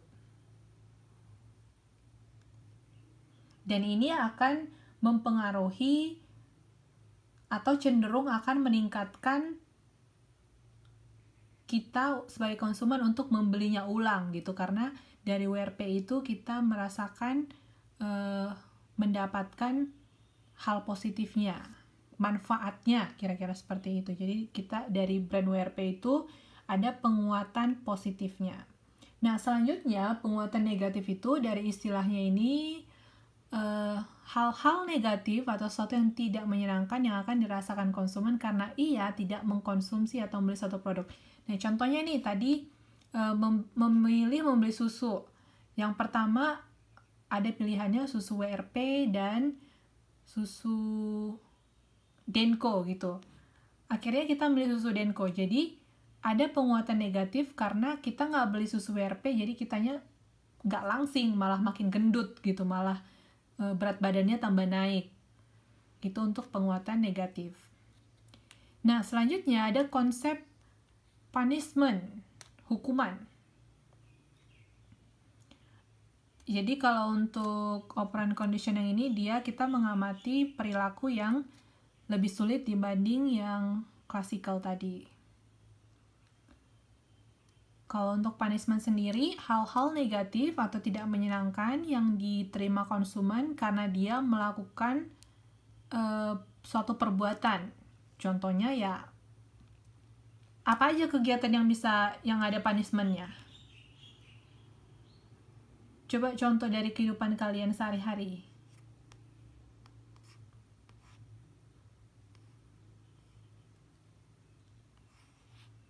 Untuk yang nomor 2.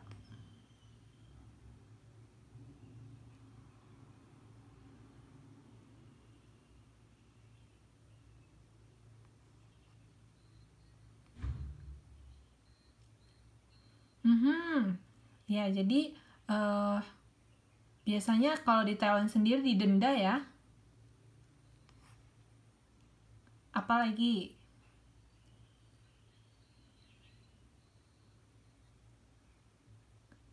Sekarang makan di MRT, di MRT nggak boleh ya? Nggak boleh ya makan di MRT, ya bener.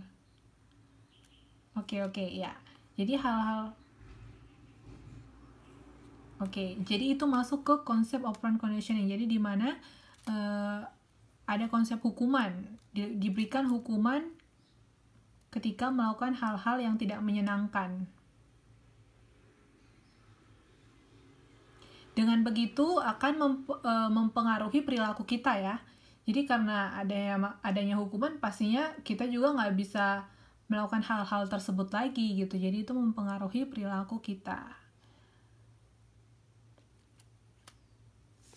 Nah, selanjutnya kepunahan. Konsumen menganggap bahwa stimulus tidak dapat memberikan kepuasan yang diharapkannya. Kekecewaan konsumen ini mengakibatkan dihentikannya pembelian suatu produk. Apa aja produk yang kalian tahu yang sekarang sudah punah atau tidak muncul lagi?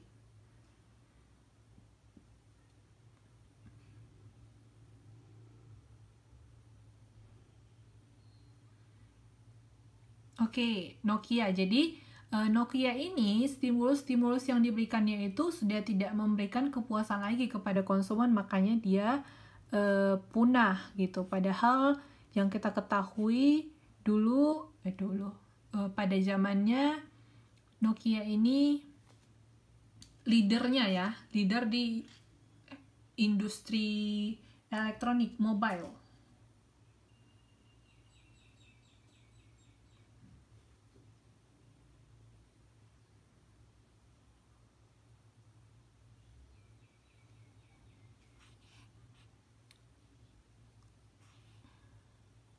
Nah, biasanya untuk yang seperti ini karena dia sering mengecewakan konsumen atau konsumen itu kecewa terhadap produknya.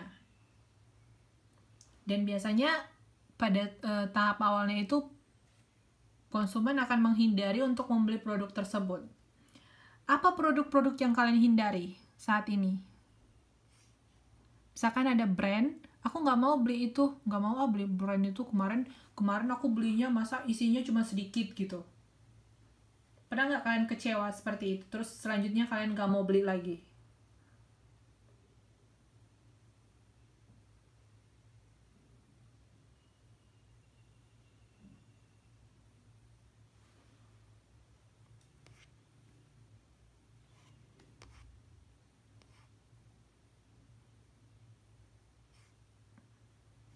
Ada yang mau kasih contoh produk-produk yang dihindarinya dalam kehidupan sehari-hari?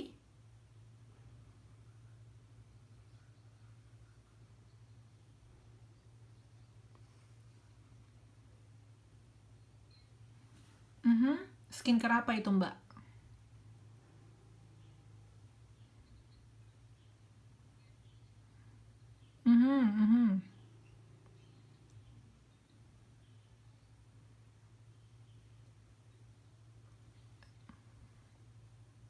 Ya, jadi akhirnya biasanya brand itu untuk beberapa tahun ke depan juga bakal hilang, punah gitu ya.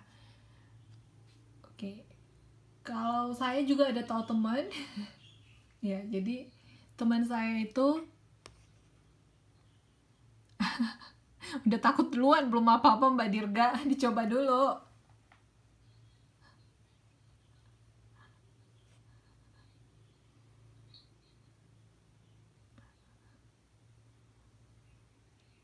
Natural. Oh. Mhm. Mhm. Oke, oke. Oke.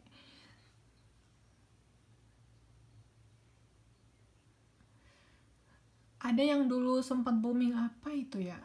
Krim. Iya, MS Glow. Kalau dulu yang dia warna kuning yang kayak dari kunyit itu. Kayaknya itu dulu sempat booming deh, saya tahu. Iya, papaya. Ya, hmm. Iya, karena iya, karena kan kemarin setelah dicek akhirnya dievaluasi dan itu belum BPOM ya. Jadi harganya memang murah dan cepet hasilnya, kira-kira seperti itu. Mungkin konsumen merasa pada saat itu pengen yang instan, yang namanya yang instan itu nggak bagus ya, jangankan untuk kulit, untuk makanan aja, makanan instan itu juga jangan terlalu dibiasakan gitu. Nah, jadi pada saat itu saya rasa sempat booming, kemarin teman-teman saya sempat pakai juga, terus dia bilang ini bagus gitu. Memang efeknya langsung kelihatan pada saat itu, dan salah satunya itu kecanduannya, jadi kalau berhenti langsung parah gitu. hmm iya, bener, benar-benar rusak. Jadi kemarin setelah dicek, iya, tahu-tahu saya ada temen akhirnya jadi kayak gitu wajahnya, sayang banget ya. Iya. Dan sekarang produknya udah tidak ada karena dia tidak memberikan kepuasan kepada pelanggan. Dan ternyata setelah dicek, dia mengandung merkuri yang sangat tinggi.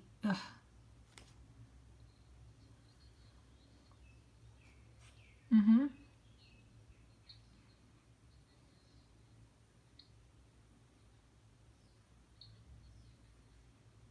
Hmm. Rutin.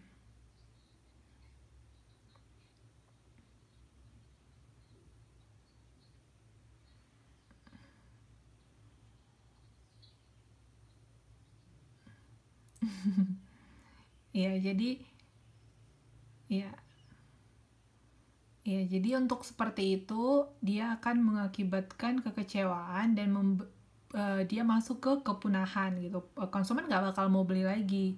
Jadi buat kalian juga nanti, misalkan nih kalian mau buat suatu usaha, jangan dipikirkan untuk short termnya aja gitu. Jadi berpikir untuk jangan hanya jangka pendek. Oke, jangka pendek nanti konsumen bakal senang banget karena hasilnya dapet gitu. Untuk jangka panjangnya bagaimana? Karena kita kan nggak mau juga ya produk kita punah dari peredaran gitu. Jadi oke, kalau kita hari ini sudah jadi sudah jadi leader di industrinya, kita juga harus bisa bertahan gitu, bertahan dengan melakukan inovasi, perbaikan, kepuasan konsumen itu yang paling diperhatikan agar nanti brand ini tetap diingat, bertahan sampai 30 tahun, 40 tahun, bahkan sampai dilanjutkan sama anak cucu gitu. Jadi brand itu tetap ada gitu. Jadi yang paling perlu diperhatikan ya kita harus memberikan kepuasan kepada konsumen, karena kalau tidak nanti bakal terjadi nomor 3 gitu ya.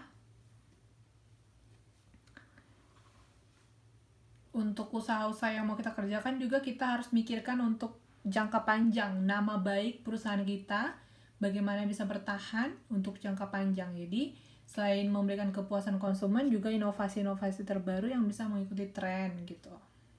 Tapi tetap aja yang pertama itu kepuasan konsumen. Karena kalau mereka puas, mereka pasti selalu beli ya, lanjut beli, nggak bakal berhenti.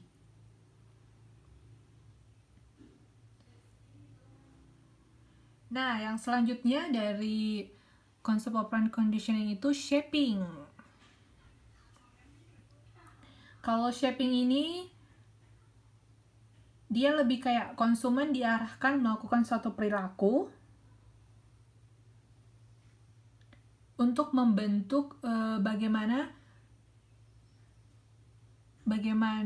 persepsi konsumen. Itu bisa dilihat di bukunya juga, ada contohnya juga untuk ke mall ketika diarahkan untuk mendatangi suatu gerai atau store-store tertentu gitu. Jadi untuk membentuk shaping ya, untuk membentuk persepsi produk di mata konsumen. Kalau misalkan kalian di jalan gitu dijumpain sama promoter, sales promoter, terus kalian dikasih produk-produk itu, kalian mau nggak dengerin? Atau kalian langsung jalan aja, main tinggal aja, dikasih brosur langsung ditinggalkan? Kalau kalian sendiri gimana? Kenapa terlalu kejam? Kenapa main tinggal aja, nggak mau dengerin sedikit aja gitu?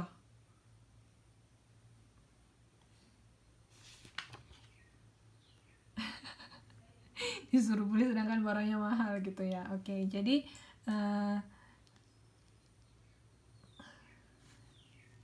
kalau saya waktu itu saya pernah gitu, mungkin waktu itu saya juga nggak lagi terburu-buru ya. Kalau terburu mungkin saya tolak-tolak aja tangannya, udah langsung enggak gitu.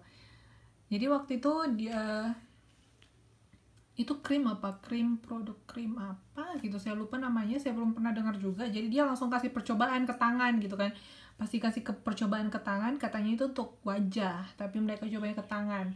Setelah digosok putih, langsung putih. Waktu itu zaman kapan gitu, waktu masih remaja. Dan akhirnya beli promo gitu. Akhirnya pada akhirnya setelah keluar dari gerai itu saya beli 6, coba bayangkan. Jadi mereka udah nggak pernah kenal produknya, masih baru, hanya karena shaping gitu ya. Jadi kan mereka kasih tahu instruksinya bagaimana, pokoknya mereka membuat persepsi lah kepada konsumen. Pulang-pulang kenapa saya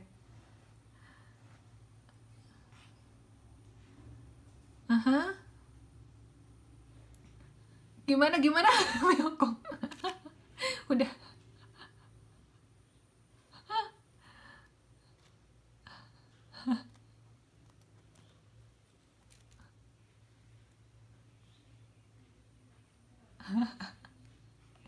Kalau Mbak Nina ini dia udah ada trik tersendiri ya untuk menghadapi yang seperti itu. Kalau untuk iya. Oh, oke. Iya ya. Ya, jadi berdasarkan ini juga ya. Kalau tadi murah mau diajak-ajak gitu. Misalnya mereka mau menginstruksikan sesuatu gitu atau membuat percobaan. Mau. Oke. Jadi kalau Mbak Nuraini dia berdasarkan sikon. Tapi yang pasti shaping ini dia ketika diarahkan ya perilaku suatu konsumen. Nah, selanjutnya ada yang dikatakan dengan jadwal pemberian penguatan. Pemberian penguatan itu ternyata ada jadwalnya juga. Yang pertama, fixed interval reinforcement. Yaitu penguatannya diberikan pada waktu tertentu secara rutin. Namanya fix, itu ada rutinnya, jadwal rutinnya. Mulai itu dari iklan, atau itu dari promosi, atau itu dari aktivitas-aktivitas, mereka sudah ada jadwalnya gitu. Jangan yang setiap hari, yang setiap saat, setiap jam gitu, itu bisa membuat bosan juga. Karena kalau penguatan-penguatan yang berlebihan, kalau semuanya yang berlebihan itu tidak baik ya. Jadi ada jadwalnya juga. Nah, selanjutnya ada variable interval reinforcement. Penguatan diberikan pada interval waktu yang bervariasi. Misalkan kegiatannya itu selama summer atau winter gitu. Pokoknya dia ada intervalnya. Fixed ratio reinforcement, dia penguatan dilakukan jika konsumen telah melakukan respon atau pembelian dalam jumlah tertentu. Jadi misalkan kalau sudah ada penjualan 100, setiap penjualan 1000 produk, baru mereka melakukan kegiatan-kegiatan baru gitu. Nanti setelah produk ke 2000 lagi ada kegiatan untuk melakukan penguatan gitu. Jadi tidak lupa konsumennya. Selanjutnya, variable ratio reinforcement. Penguatan diberikan kepada konsumen jika ia telah melakukan sejumlah respon, namun konsumen tidak mengetahui berapa jumlah respon yang diperlukan agar ia memperoleh penguatan. Jadi, mungkin sudah ada beberapa kali pembelian, bisa pembelian atau konsumsi dan lain-lain. Yang pasti untuk jadwalnya ini, pemasar juga mereka ada jadwalnya dalam pemberian penguatan.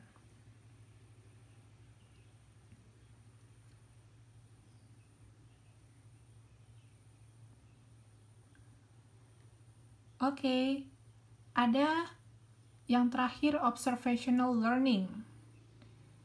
Proses belajar yang dilakukan konsumen ketika ia mengamati, observation ya, mengamati tindakan dan perilaku orang lain dan konsekuensi dari perilaku tersebut. Konsumen meniru perilaku dari orang lain. Jadi, kalau untuk observational learning ini, kita mengamati orang lain. Jadi bagaimana jadi pengalamannya itu kita dapatkan dari orang lain gitu. Kayak tadi teman-teman ada kasih contoh ya, temennya yang setelah memakai produk A, B, C, bagaimana pengalaman dia. Jadi kita mengamati dan itu akan mempengaruhi perilaku kita, apakah kita akan tetap membeli produk itu atau tidak gitu. Kayak tadi papaya itu berdasarkan pengalaman teman yang kita observasi, kita dalam proses observational learning pada saat itu, ternyata mereka kecewa dengan produknya atau memberikan hasil yang tidak memuaskan. Nah, itu akan membentuk persepsi kita, apakah kita mengikutinya atau menghindarinya. Nah, 3 penggunaan vicarious learning atau observational ini dalam strategi pemasaran. Yang pertama, mengembangkan respon baik, yang kedua mencegah respon yang tidak dikehendaki, dan yang terakhir memfasilitasi respon. Yang pertama itu mempergunakan model untuk memperagakan bagaimana produk tersebut digunakan. Jadi mereka menggunakan model bagaimana penggunaan produknya. Yang kedua, mencegah respon yang tidak dikehendaki. Jadi ini mereka menggunakan toko atau model yang baik yang bisa menjadi panutan konsumen dan dapat memberikan kepercayaan. Mencegah respon yang tidak dikehendaki. Jadi di sini ketika mereka menggunakan model itu atau toko, itu mereka harus toko-toko yang jadi panutan ya, punya image atau citra yang baik. Kalau dulu Ariel ya, ada mesti kenal Ariel Peter Pan, Ariel Noah.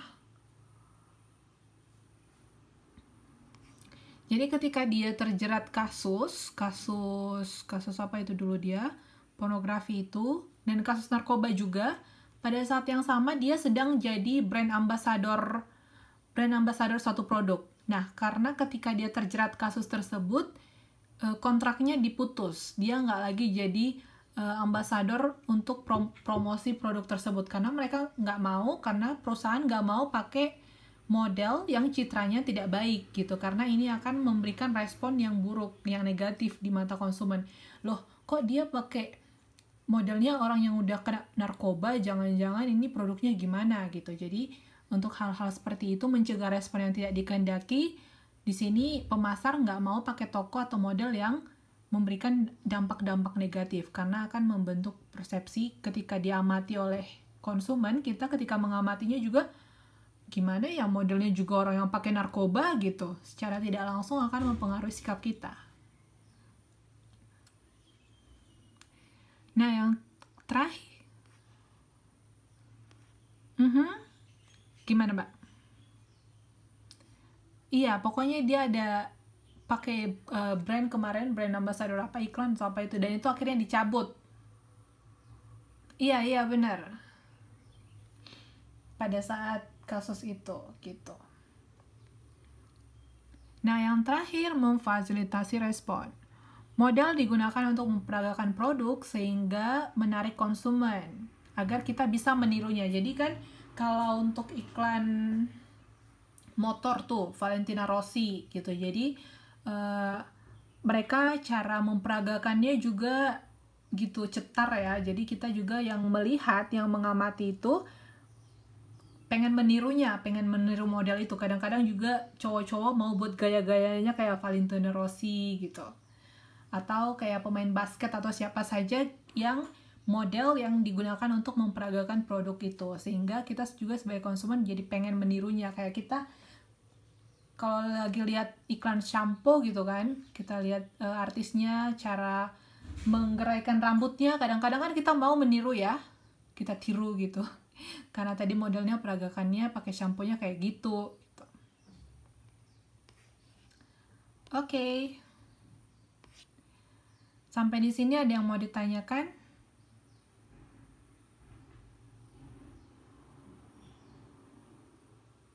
Kalau tidak ada yang mau ditanyakan, kita akhiri tuton kita sampai di sini. Selamat melanjutkan aktivitasnya. Sampai jumpa minggu depan.